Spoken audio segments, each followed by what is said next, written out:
Welcome to the OHL Fanboys podcast from Day 6 of the MasterCard Memorial Cup at the WFCU Centre in Windsor, Ontario. I am Steve McLean. Brian Thompson once again not here today for the tailgate because he's off at work being responsible. A little bit of rain today, but we got Tarp City set up, and we have a very special guest today, Trevor Georgie, the GM and president of the St. John Sea Dogs. Trevor, thanks so much for coming out and braving the weather. Yeah, thanks for having me, Steve. And you brought donuts. I brought donuts. I brought a housewarming gift. This is quite something. The Erie Otters brought beer yesterday, so okay. Not that we drink in public. I need to step up my game. Yeah. I need to step up my game for sure, especially with the Maritimes team. Like you'd be expected that we bring beer, wouldn't you? Exactly. Well, we've been having a lot of talking off air. We're getting Turney in on it now again. We were talking off air a lot about the party atmosphere you guys got, because you have a whole bunch of different hats. You're not just the GM, because sometimes you hear about a GM and he's just he's off doing his thing, trade, scouting, all that stuff. You're getting in on game day operations and how the game is presented down there. Yeah, we when I joined back in January 2016, we made it really clear that we wanted to be a model franchise in the CHL. So what that meant for us was everything that we do, we need to say, is this helping us get closer to be the model franchise in the CHL? Part of that is really being involved in all those decisions and making sure that everyone's focused on that vision. So game day has been really great this year. The product on the ice helps, but you're not going to. It's not a silver bullet for attendance. So what we've done is we've really looked at best practices across all industries. We looked at Disney. I'm a wrestling fan. We looked at wrestling. We looked at other pro sports teams, and we've rolled out a few major initiatives. So one is the Alpine Ice Bar. It's a partnership with us in Moosehead. It's an ice level bar. It's all reclaimed wood from the Maritimes. You can get a variety of drinks down there. Our players actually almost like ECW style, if anyone knows what I'm talking about. Yeah. Or old school wrestling. People who listen to the show, I think, do. Yeah, good. Okay, fantastic. There's the guys come through a curtain. They walk out through the bar. So our fans are right there and get to really feel part of it. And also our players feed off that energy. So that's really unique. It's 19 plus. We're usually at capacity down there. This September we're going to be rolling out the first esports zone. So we're going to be doing a lot of partnerships to bring virtual reality, wearables, and new tech to the arena and make it a more immersive environment for our fans. We stole some carpool karaoke. Who's the host? Oh, geez, I'm not sure. Carpool karaoke? Oh. James Corden. So we had a bunch of our players do some carpool karaoke. We've really invested in what we put on is a show 34 times a year. Yeah. And you can't go to the same show over and over again and still be entertained, even if the hockey's great. So we just throw everything in a blender a couple of times a year and keep our fans entertained. You were telling me there was a bit of an incident with the Undertaker one night. Yeah, we thank you for bringing that one up. If you can tell, yeah, if of course, you can. No. Yeah. So we have a great rivalry with the Moncton Wildcats. They're a great franchise, and they're rebuilding this year. They're going to have a hell of a team in a few years.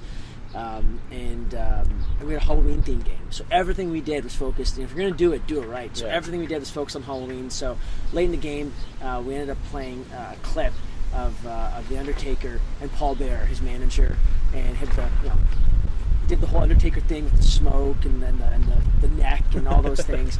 And our fans loved it. It was the biggest pop that we had in our rink, maybe I've ever heard.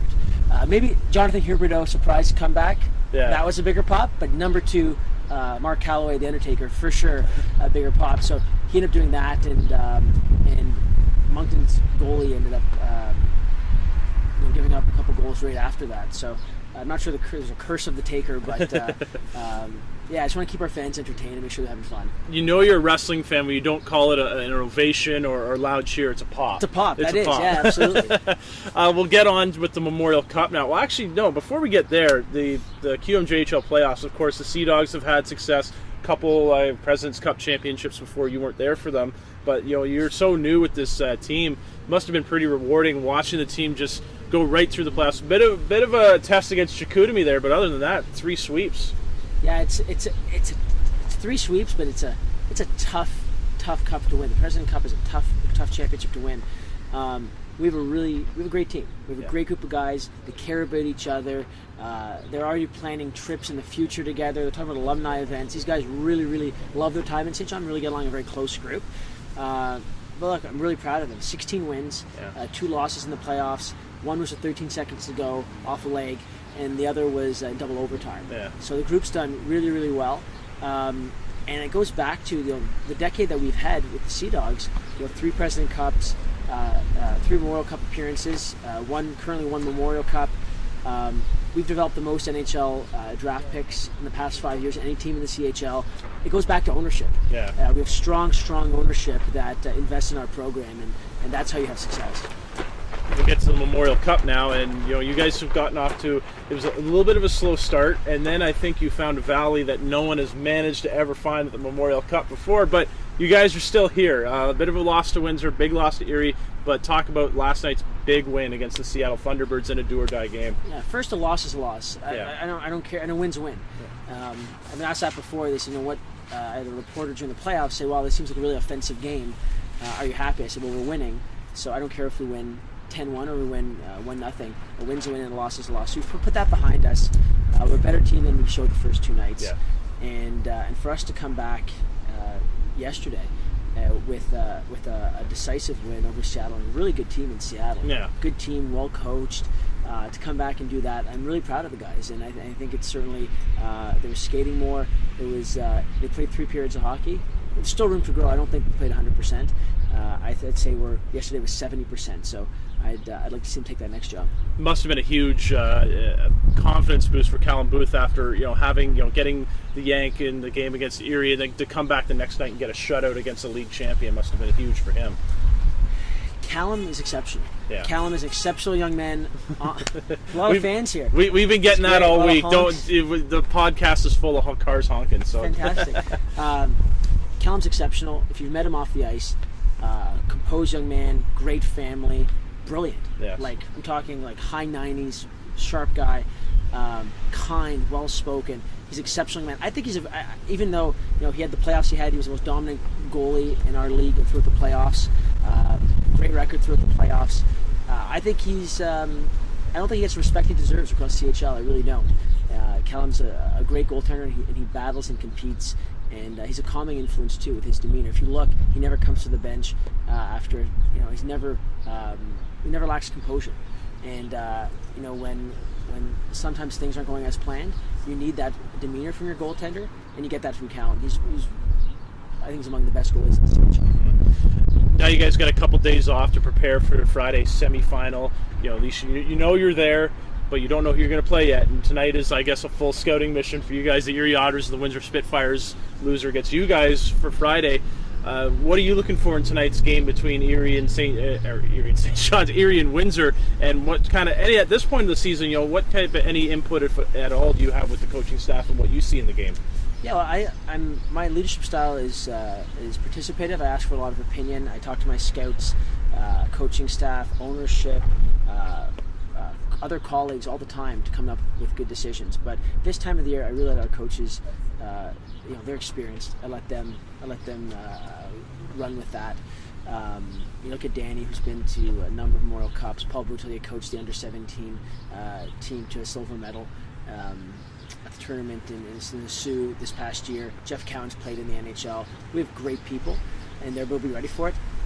We want to win a Memorial Cup. Yes. We're not here to win a semifinal game. We're not here to win to be happy to be here. We want to win a Memorial Cup. That is our goal. So if we face Erie, we face Erie. If we face Windsor, we face Windsor. We're going to have to beat both of them to get to our result. So for us, these are 2 really, really great teams. Again, well-coached teams, talented teams.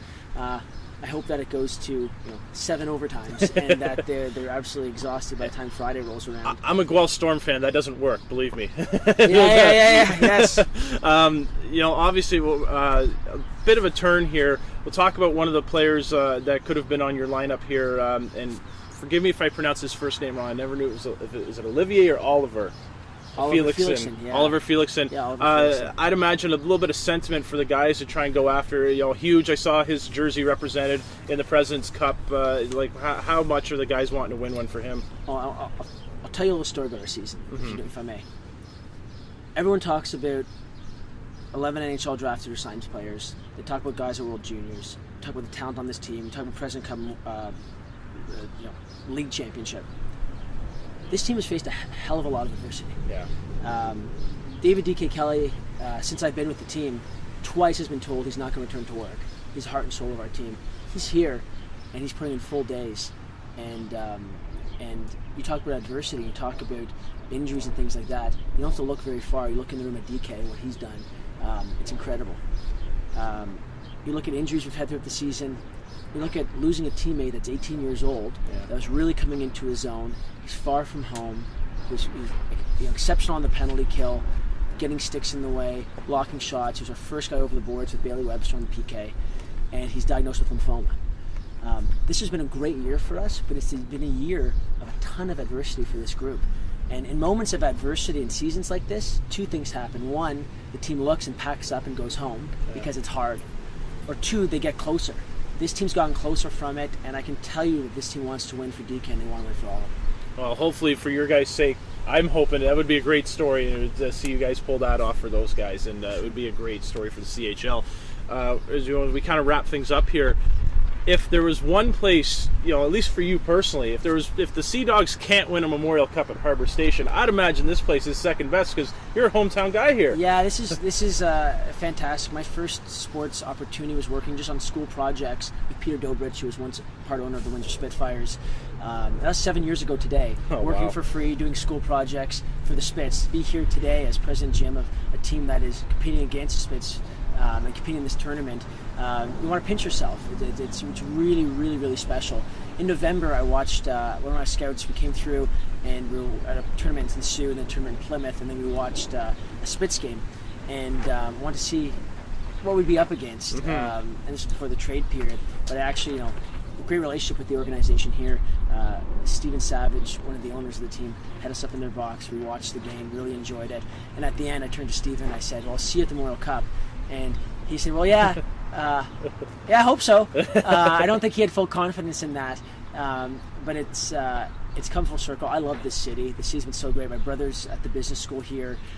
Every year we put on a leadership symposium here in the city, along with Richard Petty at the business school.